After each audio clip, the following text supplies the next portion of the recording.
Paix sur toi, j'espère que tu vas bien. Alors aujourd'hui, j'avais envie de te partager en fait des conseils pour pouvoir mieux appréhender en fait ta vision board pour 2025. Mais ce que je vais faire, c'est que ça va être en deux étapes parce que pour moi, c'est essentiel que ça se fasse en deux étapes. Alors tu dois certainement voir tout plein de vidéos autour de ce sujet et c'est très très bien. Mais j'avais envie d'apporter quelque chose de différent, un petit touch personnel, puisque je vais intégrer en fait un outil qui va t'aider vraiment à y voir plus clair. Et cet outil, c'est le mind mapping, la carte mentale en français. Mais après, je vais détailler un petit peu ce que c'est. Alors, déjà, ce qu'on va voir aujourd'hui, c'est la première étape pour pouvoir élaborer ta vision board. Selon moi, avant de vouloir se focus sur le futur, les objectifs, des intentions pour l'année 2025, il est essentiel de prendre du recul sur l'année précédente. Alors, j'ai pu entendre via les réseaux sociaux qu'il fallait se foutre la paix, que c'était pas utile de faire des bilans et patati patata. Je ne suis pas du tout d'accord avec ça. Pourquoi? Pour amorcer des changements, pour changer des habitudes, c'est important de s'auto-observer, de devenir observatrice méticuleuse de sa propre personne, pour pouvoir en fait changer ce qu'on a envie de changer dans sa vie, pour pouvoir se réformer dans un seul et unique but, puisqu'en tant que croyante, en fait, notre but est de plaire à notre Créateur. Donc, pour pouvoir avancer vers ce but ultime, il est indispensable d'introspecter, de prendre du recul sur ses choix, sur ses propres comportements, etc., etc. Parce que si on le fait pas nous-mêmes, ben, la vie, parfois, nous le montrera en pleine face et ça peut se faire, et ça se fait souvent, de manière parfois douloureuse.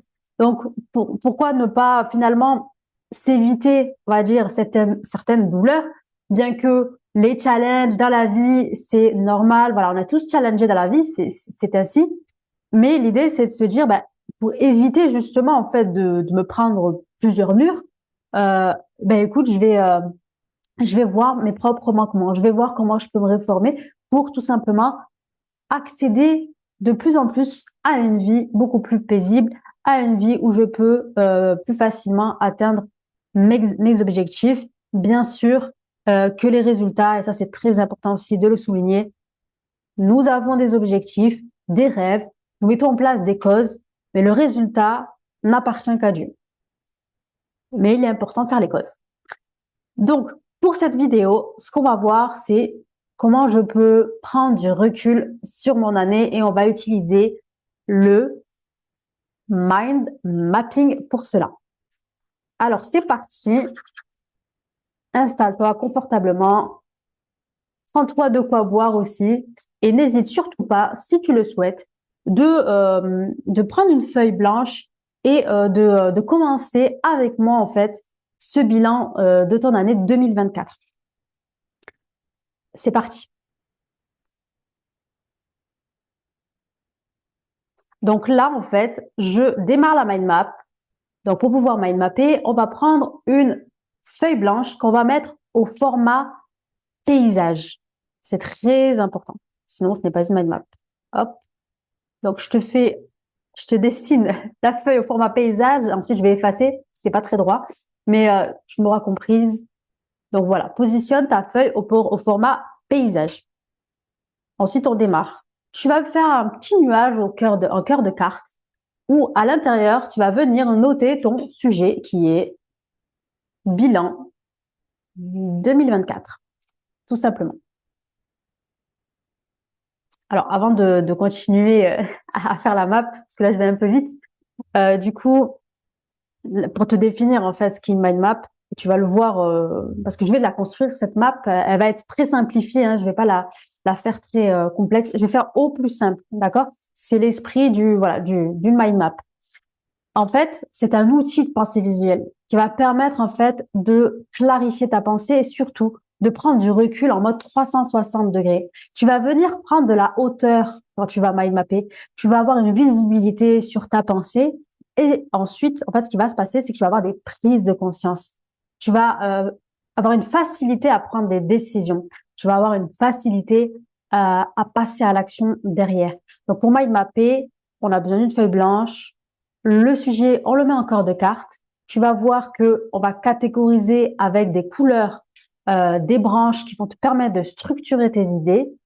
Et on utilise aussi des pictogrammes, des images et aussi des mots-clés. On n'utilise jamais de phrases quand on mind map. Alors, juste pour me présenter, qui suis-je pour parler de mind mapping? Je m'appelle Jamila Boukalfa, je suis experte du coup en mind mapping et vice-championne de France, puisqu'il y a des championnats du coup autour des sports du cerveau.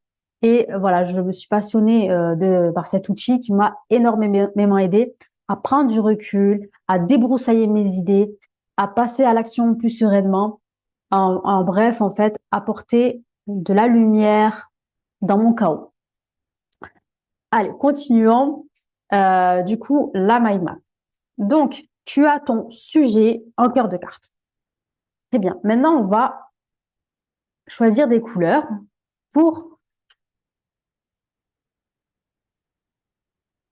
poser en fait les grandes catégories. En fait, qu'est-ce que tu vas du coup euh, introspecter par rapport à ton année. Donc là, tu vas voir que je vais tout simplement catégoriser l'information. Donc là, les branches, elles sont, je l'ai fait de manière très très basique, d'accord.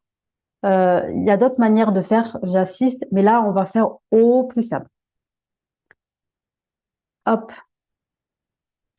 Par exemple, là, j'ai envie de mettre au niveau perso. Donc là, ça va être un grand chapitre, le niveau perso. Et ensuite, ce qu'on va avoir, c'est qu'on va avoir des branches de sous-catégorisation. C'est un petit peu comme les petit a, petit b, petit c qu'on retrouvait quand on était étudiant. Donc là, l'idée, c'est de sous-catégoriser. OK, perso, comment je peux sous-catégoriser? Par exemple, hop, je vais reprendre le noir. Donc, j'ai mis de la couleur pour les branches et ensuite, j'aime bien voilà, écrire en noir, pas tout en rouge. Hop, santé. Voilà, je prends du recul et là, on revient à soi en fait. Ça permet aussi de se reconnecter, hop, à soi-même. Alors, au niveau santé, comment ça a été? Très honnêtement, hop, on vient noter, d'accord? Tu prends du recul, tu peux observer une chose ou deux ou trois, peu importe, mais voilà, quel était ton état général, enfin ta santé? Tu t'es senti comment? Est-ce que tu as eu des soucis de santé? Est-ce que ça va mieux? Est-ce que tu es voilà, encore en train de traiter? Voilà, tu fais le point sur ton niveau de santé de 2024. Comment tu t'es senti? Là, ça va te pousser finalement à revenir à ton corps. Donc là, on sort du mental. On revient à son corps. On prend du recul. Ensuite, on pose. On se dit, voilà, j'étais trop fatiguée. Peut-être que c'était euh, peut-être ouais, du mal à dormir parce que bon, ça peut être lié à la santé aussi. Ça peut être une conséquence. C'est vraiment pour vraiment observer en fait, voilà, qu'est-ce qui te fait défaut au niveau de ta santé. Peut-être qu'il y a des choses qui font défaut et là en fait, quand tu vas prendre du recul, tu vas réaliser que là il y a des choses à revoir. Et du coup, ben tu vas faire quoi? Ben tu vas passer à l'action pour pouvoir aller mieux puisque notre corps est un dépôt qui nous a été confié et qu'il est de notre devoir en fait d'en prendre soin en fait le plus possible. Donc là, ça va te pousser à revenir à toi, revenir à ton corps en fait et à l'honorer, l'honorer surtout. Donc prendre du recul et essayer de voir voilà au niveau de ta santé, qu'est-ce qui ne va pas clairement, de voir les choses telles qu'elles sont. Une fois que tu as trouvé, une fois que tu as je te souhaite qu'il n'y ait rien d'ailleurs. Mais une fois que tu as, voilà, que t'as pris du recul par rapport à ça, l'idée, c'est de continuer, en fait, ta map et de rajouter des branches, en fait, qui vont venir juste après tes observations. Et tu vas venir, en fait, finalement, noter des solutions possibles. sais pas moi, si tu te rends compte que tu avais quand même parfois vraiment mal au dos, hop, solution, ben, qui je peux aller voir? Un kiné, un ostéo, et que voilà, et commencer à le noter. À chaque fois, tu viens de noter. Et si tu regardes bien, ce qui est intéressant quand tu prends du recul avec une mind map, c'est que tu pars du plus général, donc là on parle du perso, là, au plus détaillé. D'accord? Donc perso, ensuite on a sous-catégorisé santé et on détaille. Et tu peux même aller plus loin. Parce qu'une fois que tu as trouvé tes solutions, tu peux encore rajouter des branches derrière et c'est ça qui est extraordinaire. Tu peux même noter, commencer à noter des noms. Par exemple, si tu as des noms en tête, ou tu peux même chercher au même moment où tu fais ta map. Commencer à chercher, à te dire, bon, allez, faudrait que j'aille voir un ostéo. Hop, tu regardes les avis, hop, tu notes des noms d'ostéo. Comme ça va aiguiller ton cerveau au maximum pour aller vers les solutions. Donc voilà l'esprit, là tu vois l'esprit du mind map. Donc là, je n'ai mis que des mots-clés pour l'instant. D'accord? Mais j'aurais très bien pu remplacer le mot perso par, hop, un petit bonhomme qui me représente, par exemple. D'accord? Donc on peut remplacer un mot par une image quand on mind map. Donc je ne vais pas aller plus loin pour les détails de la santé. À toi aussi de voir comment tu peux sous-catégoriser. Dans perso, ça peut être santé, ça peut être aussi bien-être, ça peut être aussi le côté spirituel. D'ailleurs, non, moi, spirituel, je préfère faire quand même toute une partie exprès. Hop, bien-être et réforme. Bah, cette partie-là, elle est très importante pour, selon moi. Réforme, c'est prendre du recul et de se dire qu'est-ce que je pourrais améliorer dans mon comportement. Et voyez-vous, si on se pose pas une minute pour se questionner, à quel moment on le fait? Donc vraiment, l'idée de faire des bilans comme ça, je trouve ça super intéressant. Et c'est vrai qu'on n'est pas obligé d'attendre la fin de l'année. On peut le faire régulièrement en fait. Et je vous invite à le faire régulièrement, voilà, de prendre du recul et de vous dire, ah, c'est vrai que sur ça, je manque de patience. C'est vrai que sur ça, je suis un petit peu égoïste. C'est vrai que j'ai tendance à gaspiller ou j'ai tendance à ne pas poser des limites. J'ai tendance à être injuste envers moi-même ou envers les autres, etc., etc. Et il faut savoir que toutes ces choses-là, en fait, l'injustice vis-à-vis de soi-même, l'égoïsme, voilà, avoir un ego surdimensionné, etc.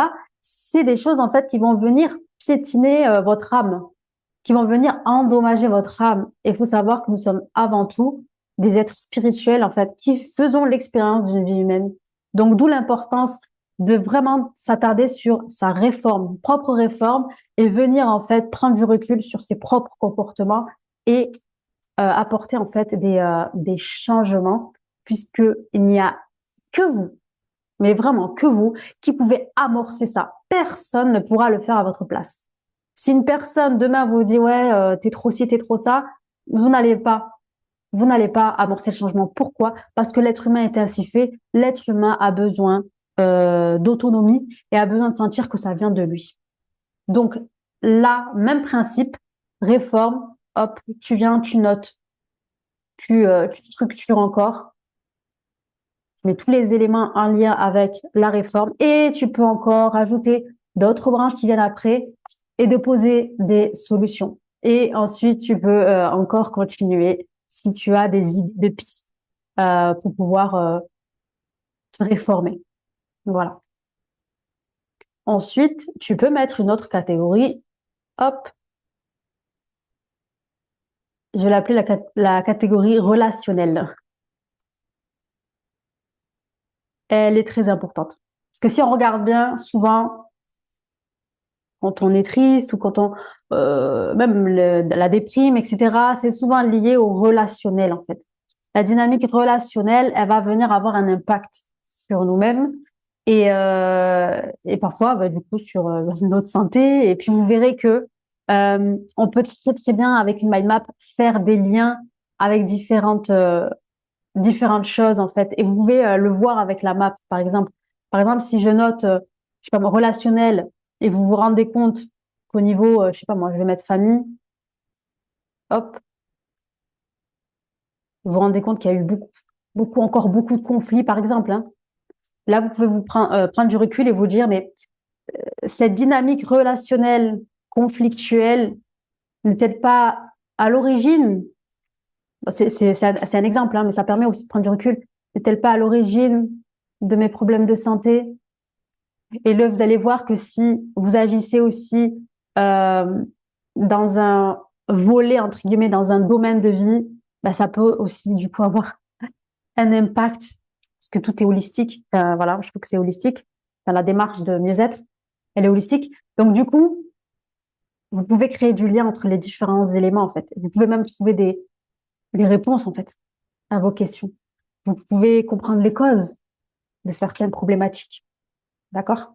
Donc là, hop, je vais mettre plusieurs personnes, hop, avec des pictos. Donc voilà, famille, conflit, hop.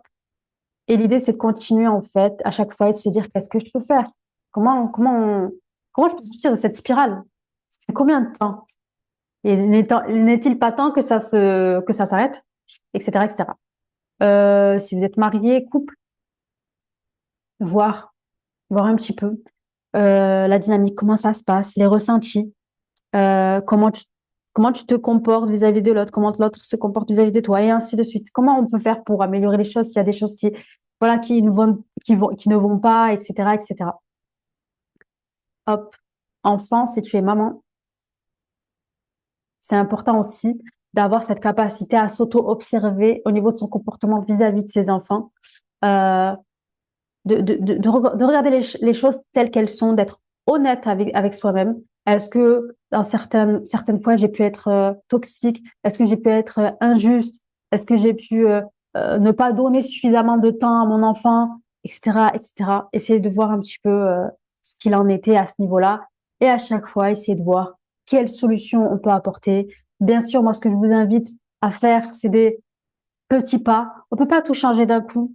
Ça, c'est clair et net, mais on peut amorcer des petits changements. Si on se rend compte qu'on n'a pas donné, par exemple, assez de temps à son enfant, on peut se dire, bon, quand je récupère de l'école, par exemple, aller, je vais faire en sorte de lui donner du temps de qualité et de se questionner, mais comment je peux faire pour lui donner du temps de qualité? Donc, du coup, vous allez vous auto-questionner, en fait. Vous allez devenir vraiment architecte de votre vie. Ça peut être, moi, pour ma part, c'est vrai que moi, quand je vais chercher ma fille à l'école, parce que je suis maman, moi, j'aime, par exemple, si je vais la chercher et qu'on rentre à la maison et que euh, elle veut directement parler, me raconter sa journée, etc., alors que moi, je viens de terminer ma journée, etc., je sais qu'à ce moment-là, je vais pas être à 100% à l'écoute. Donc, ce que je vais faire, c'est de lui dire, en fait, écoute, là, voilà, tu vas goûter, tranquille, etc. Moi, je vais faire ça et ensuite, on pourra parler de ta journée, qui est un petit temps quand même de relâchement, de pression de la journée, etc., pour pouvoir ensuite écouter. Mais ça, c'est propre à chacun. Mais c'est important de s'écouter et de voir à quel moment on peut être disponible. Et il faut savoir que juste 10 minutes de pleine présence qualitative, ça suffit pour un enfant finalement dans une journée. Parce que c'est vraiment la présence. Bon, bref, je vais pas rentrer dans le vif du sujet, mais bon, c'était pour détailler un petit peu. Donc voilà, partie relationnelle, j'ai fait le tour. Bien évidemment, vous pouvez continuer puisqu'une mind map, elle est très personnelle. Mon système de pensée n'est pas le même que le vôtre. Donc, si tu structures différemment, c'est OK. Il n'y a pas de bonne ou de moins bonne mind map puisque à chacun son système de pensée. Hop, finance. Alors, est-ce que, voilà, si tu es entrepreneur, tu as atteint tes objectifs et là, tu poses et tu te dis oui, non. Et ensuite, tu te poses la question, pourquoi? Qu'est-ce qui n'a pas marché? C'est important de noter ce qui n'a pas marché. Est-ce que je garde, je laisse? Euh, Qu'est-ce qui me manque du coup pour pouvoir atteindre mes objectifs? Qu'est-ce qui m'a manqué? Vraiment de se poser toutes ces questions pour pouvoir prendre les meilleures décisions en fait pour l'année qui suit. Est-ce qu'au niveau des dépenses, j'ai dépensé de manière inutile? Est-ce que je ne dois pas finalement revoir ma façon de gérer mes finances? j'ai gaspillé mon argent pour des choses inutiles. Voilà, comment je peux faire pour améliorer ça? Est-ce que j'ai besoin d'aide pour qu'on puisse m'aider à mieux gérer mes finances? Voilà, point d'interrogation. Euh, Ensuite, ça peut être de faire le point aussi, voilà, sur ce qui rentre, ce qui sort, le point sur ce qu'on a pu mettre, voilà, de côté. Voilà, faire vraiment le bilan sur les finances et se dire clairement, voilà, ce que j'ai bien géré, ce que j'ai moins bien géré, voilà, par rapport à mes finances. Ensuite,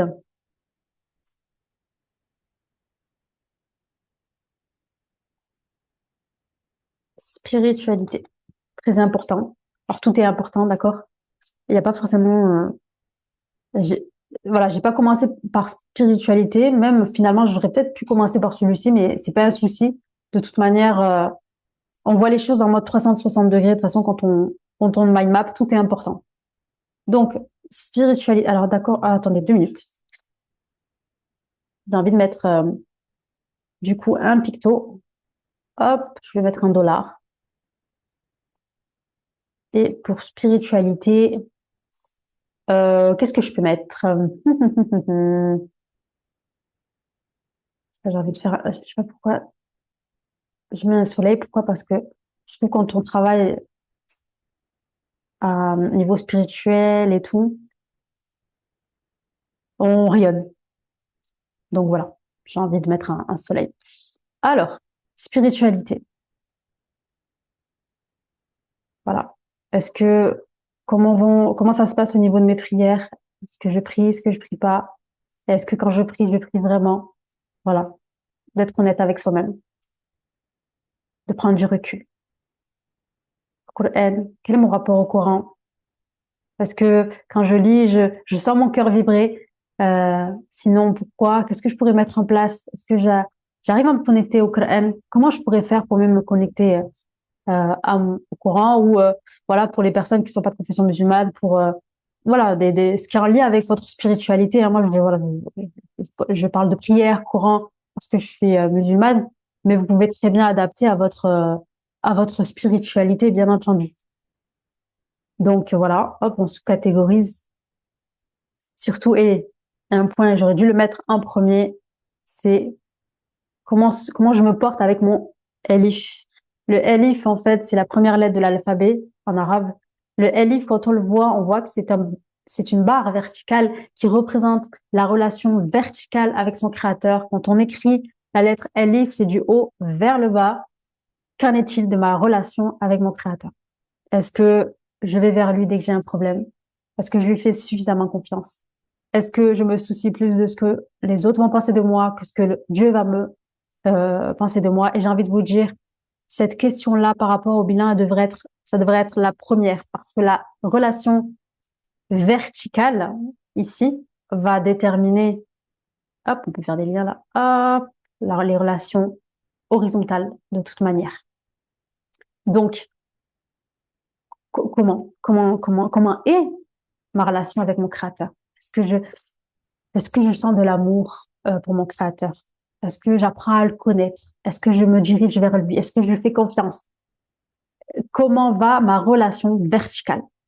Et finalement, là, je vais mettre le numéro number one. Finalement, ça serait vraiment la première question. Parce que cette question-là déterminera tout. Va venir en fait apporter de l'apaisement au niveau relationnel, va apporter finalement aussi de l'apaisement au niveau de son bien-être, bref, à tous les niveaux.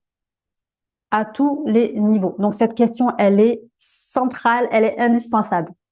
Quelle est ma relation? Qu'en est-il de ma relation verticale avec mon créateur? Donc, important de se poser la question. Donc là, je ne vais pas continuer au niveau des branches, etc. Vous voyez quand même un aperçu d'une mind map, hein. On peut créer des liens, on a quelque chose de très, très visuel avec des images et on peut vraiment aller dans les détails. Et c'est ça qui est top. Maintenant, une fois que vous avez posé, que vous avez fait votre bilan, bon, on va pas le faire aujourd'hui, mais l'idée, ça va être de vous aider de ce bilan pour pouvoir faire votre vision board pour l'année 2025 et maximiser vos chances en fait de succès, puisque quand on note ces objectifs, quand on les pose visuellement, on a beaucoup plus de chances d'atteindre ces objectifs. Pourquoi? Parce que d'une part, ça émane d'une prise de conscience profonde. On prend conscience des choses. Et quand on prend conscience des choses, on a envie de changer certaines choses et d'être à 100% responsable de son changement, d'être architecte de sa vie et de comprendre que finalement, que tout part de nous-mêmes en fait. Et que il n'y aura jamais un sauveur qui viendra frapper à votre porte et vous aider. Ce changement, il vient de vous et il se fait déjà en interne. Donc, d'où l'important de faire des bilans. D'où l'important, en fait, d'aller venir s'auto-observer. Donc voilà. Je vais m'arrêter là parce que je veux pas que la vidéo soit trop longue, mais ça serait vraiment top de me laisser un commentaire en fait pour me dire si finalement vous avez tenté l'expérience de réaliser ce bilan pour 2024. N'hésitez pas à me partager vos ressentis. N'hésitez pas à liker, à partager, d'accord, et aussi à hop là, à vous abonner. Ça serait cool. Euh, de toute manière, je vais faire une deuxième partie. Vous aurez l'occasion d'avoir une deuxième partie où je vous parlerai du coup toujours de la vision board pour 2025. Hop. Et vous aurez bien sûr encore d'autres vidéos en lien avec le mind mapping et cette dynamique de passer à l'action, de s'auto-observer et surtout en fait d'apporter du mieux-être pardon dans sa vie parce que c'est l'objectif de toujours partir de ce brouillard, de ce chaos qu'on peut avoir dans sa vie vers quelque chose de plus clair, plus lumineux. Donc voilà. Mais écoutez, si ça vous a plu, encore une fois, n'oubliez pas de liker, partager, de vous abonner. Et sur ce, je vous dis à la prochaine vidéo. Et surtout, en attendant, prenez bien soin de votre âme.